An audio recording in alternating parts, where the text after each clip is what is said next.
အားလုံးပဲမင်္ဂလာပါရှင်ကျမကတော့ကျမလေ့လာသင်ယူသမျှအရာတွေနဲ့လေ့လာသင်ယူတဲ့အချိန်မှာအသုံးပြုခဲ့တဲ့နည်းလမ်းတွေကျမသိရှိရတဲ့ဘုဒ္ဓတာနဲ့အချက်လက်တွေကိုအမြဲတမ်းမျှဝေတင်ဆက်ပေးနေတဲ့ချောချောဖွေးပဲဖြစ်ပါတယ်ရှင်ဒီတစ်ခေါက်မှာတော့ဒီBurmese vlog ရဲ့အကြောင်းကိုဖွင့်ပြောဆိုသွားမှာဖြစ်ပါတယ်ရှင်ဒီBurmese vlog ကိုသိလားဒီဆိုတဲ့ YouTuber ကသူ့ရဲ့ channel မှာ share သမျှအကြောင်းအရာတွေကမှန်ကန်မှုရောရှိရလားသူ့ရဲ့ YouTuber 101တင်နန်းကရောပေးရတာနဲ့တင်ရတာနဲ့တန်ရလားကျမကလည်းသူ့ရဲ့စကားတခွန်းကြောင့်အရန်ခံစားခဲ့ရမှုတဲ့အကြောင်းတွေကိုပြောပြမယ်ဆိုရင်ရောစိတ်ဝင်စားကြမလား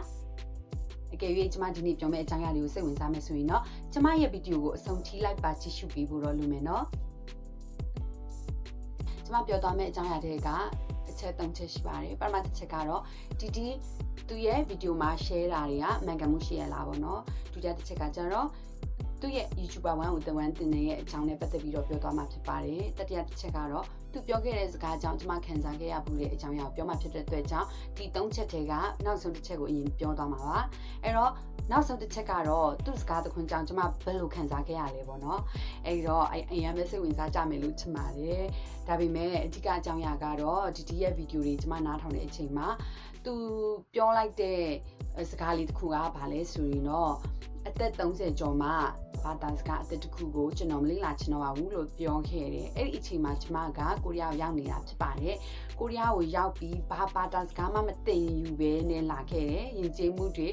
ထုံတန်းစင်လာတွေနဲ့ဗီဇအခြေအနေတွေနေထိုင်မှုပုံစံတွေကိုကျမဘာမှမသိပဲနဲ့ရောက်လာခဲ့တယ်အဓိကအခက်အခဲဆုံးကတော့ဘာသာစကားမတတ်တာပါ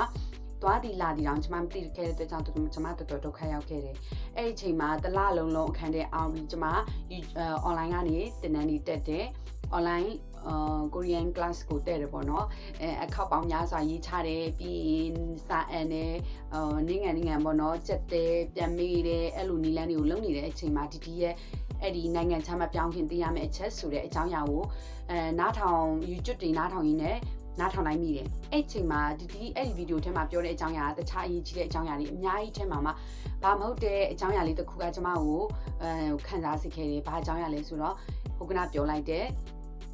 အသက်30ကျော်မှဘာသာစကားတစ်ခုကိုမလေ့လာချင်တော့ဘူးဆိုတဲ့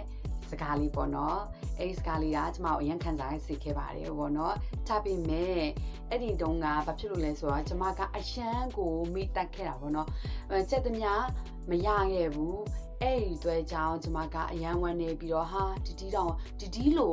လူငယ်တယောက်เนาะခေပညာတတ်တယောက်ပြီးလို့ရှိရင်အင်္ဂလိပ်စာတွေလည်းအကျွမ်းတဝင်ဖြစ်ပြီးတော့နိုင်ငံတကာပတ်နေတဲ့လူငယ်အရန်ကို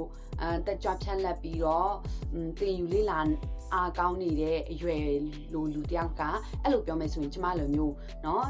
35ကျော်မှပဲဒီရောက်တာဆိုတော့35ကျော်မှဘာသာစကားအသက်တစ်ခုကိုလေ့လာတယ်ဆိုတာတော်မှယူရဲဆန်တဲ့လောက်ရတစ်ခုလိုတောင်ကိုတွေးပြီးတော့အရန်ကို feel ဖြစ်ခဲ့တာတော့အမှန်ပါပဲပေါ့နော်ဒါပေမဲ့ကျမမှာရွေးချယ်စရာမရှိပါဘူးကျမပြန်လို့လည်းမရဘူးမြန်မာပြည်ကိုပြန်လို့လည်းမရဘူးဒီမှာရှိနေတဲ့အချိန်မှာ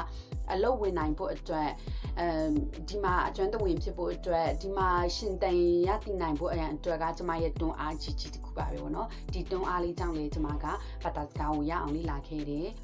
ကိုရီးယားဆရာမတွေကိုယ်တိုင်သင်ကြားပေးတဲ့ KIB တန်းနေတက်တဲ့ခါကျရင်တက်တယ်ပြီးရင် online ကနေလည်းလေ့လာတယ်အဲ့လိုလေ့လာလာတာတစ်နှစ်နီးပါးရှိပြီပေါ့နော်အခုလိုတစ်နှစ်နီးပါးရှိတဲ့အချိန်မှာကျမ level 3ကိုလည်းအထိုက်လျောင်းရောက်နေပြီပေါ့နော် level 3ကိုလည်းအခုလက်ရှိရောက်နေတယ်ဒီနေ့မှလည်းဒီ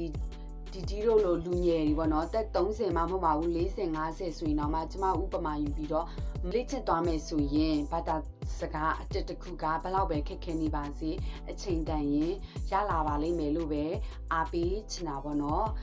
ဘာသာစကားအတစ်တစ်ခုကိုလေ့လာချင်နေတော့သူများကိုလည်းအားပေးချင်ပါတယ်ကြိုးစားမယ်ဆိုရင်ဖြစ်ပါတယ်ဆိုတဲ့အကြောင်းအရာလေးပေါ့နော်ဟုတ်ကဲ့ဒုတိယတစ်ချက်အနေနဲ့ခါကြတော့ဒီရဲ့ sharing လုပ်သွားတဲ့ YouTube ဗီဒီယိုများထဲကအကြောင်းအရာတွေအားလုံးဟာ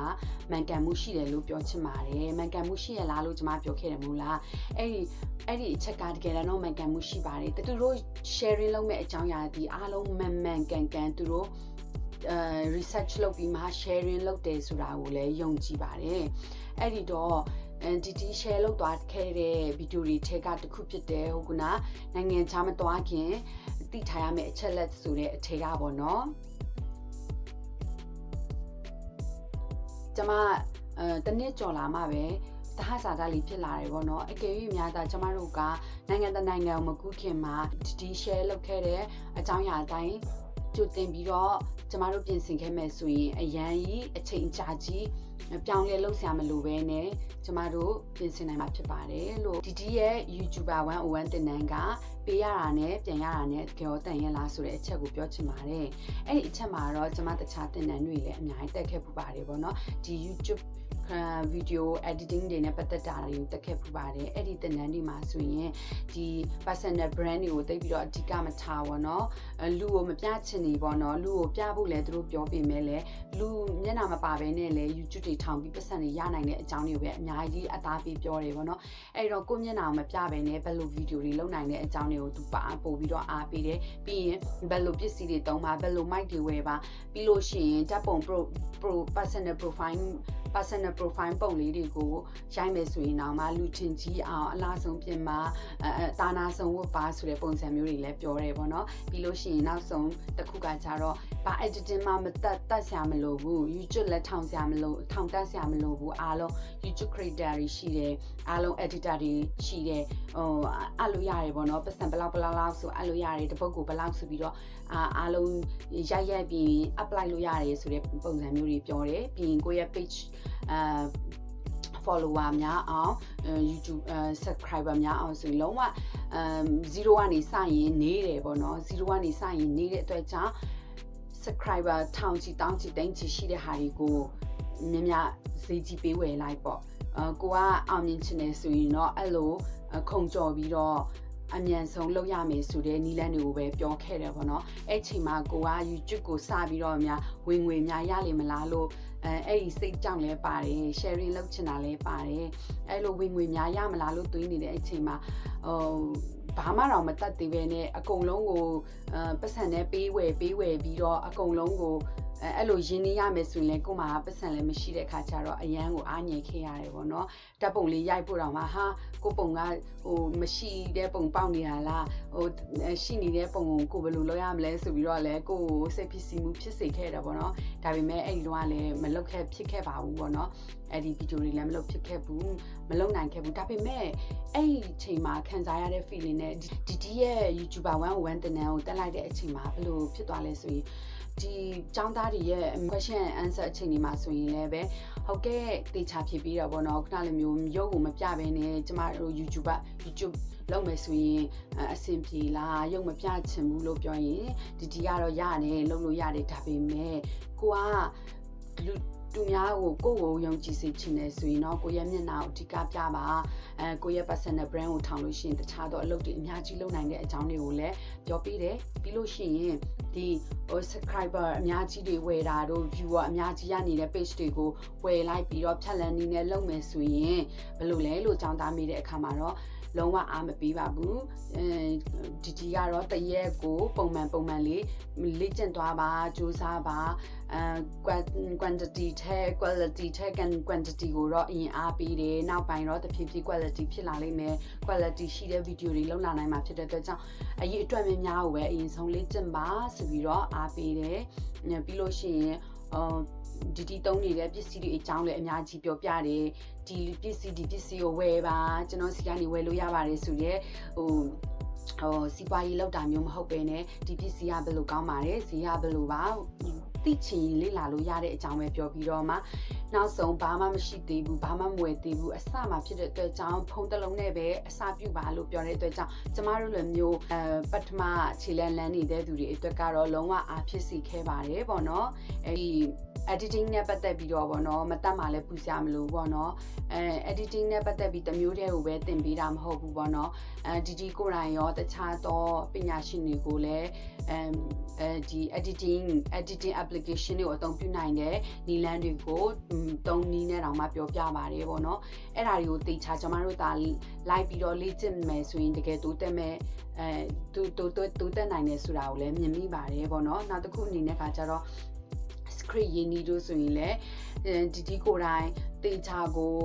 ရိုက်ထားတဲ့ဗီဒီယိုတွေနဲ့ကျမတို့ကိုရှင်းပြတယ်ပြီးလို့ရှိရင်အဲ့ဒီဗီဒီယိုအပြင်သူကိုယ်တိုင်ရေးထားတဲ့ script တွေသူကိုယ်တိုင်တက်တောင်းချင်းစီရေးထားတဲ့ script တွေနဲ့ပြန်ပြီးတော့ဗီဒီယိုလေးတွေလုပ်ပေးပြီးတော့ကျမတို့ကိုရှင်းပြပေးတယ်ပြီးရင်သူတက်ခဲ့ရတဲ့ဈေးကြီးတဲ့သင်တန်းတွေကိုလည်းသူက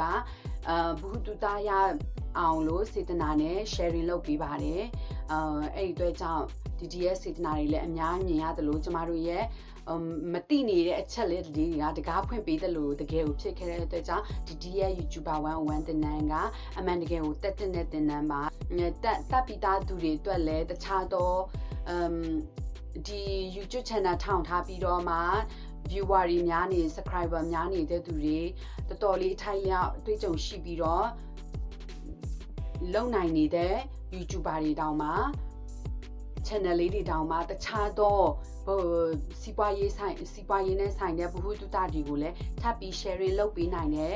တင်နန်းလေးလည်းဖြစ်ပါတယ်ဒီ business နဲ့ပတ်သက်တဲ့grand collaboration နဲ့ပတ်သက်တဲ့အကြောင်းအရာတွေเนาะပြီးလို့ရှိရင် affiliate ဆိုတဲ့စီးပွားရေးအမြင်နဲ့ပတ်သက်တာတွေရော copyright ဖြစ်ရင်ဘယ်လိုဖြေနည်းလဲအဲ့မျိုးတွေအားလုံးကိုပြောပြပေးပါတယ်အရင်တင်နန်းတော့ကတော့အဲ့လိုအသေးစိတ်မပြောပြပြီးတဲ့အတွက်ကြောင့်စန်တဝါနဲ့ဘယ်လိုလုပ်ရမှန်းမသိပါဘူးဘယ်ကနေဘယ်လိုစကန်ရမလဲမသိပါဘူးပေါ့နော်စဉ်းစားရင်းနဲ့အချိန်ဆွဲရင်းနဲ့နောက်ဆုံးဒီရဲ့တင်နန်းကိုတက်လိုက်ရတဲ့အတွက်ကြောင့်အခုအမှန်တကယ်ပဲ YouTube channel လေးကိုထောင်ပြီးတော့လုပ်သွားမှာဖြစ်တဲ့အတွက်ကြောင့်ဒီရဲ့တင်နန်းတက်ရတာတကယ်ပဲအကျိုးရှိတဲ့အကြောင်းပေးရတာနဲ့တန်တဲ့အကြောင်းဒီကုံချုပ်ပြောဆိုချင်ပါတယ်အဲ့တော့ကျွန်မပြောသွားတဲ့အကြောင်းအရာလေးတွေကိုအားလုံးသဘောကျနေတဲ့လိမ့်မယ်လို့ထင်ပါတယ်အကျိုးတစုံတရာရှိရင်တော့ကျွန်မရဲ့ channel လေးကို like and subscribe လေးလုပ်သွားပေးပါအောင်ရှင်အားလုံးကိုကျေးဇူးတင်ပါတယ်ရှင်နောက်ဗီဒီယိုမှာပြန်ဆုံပါမယ်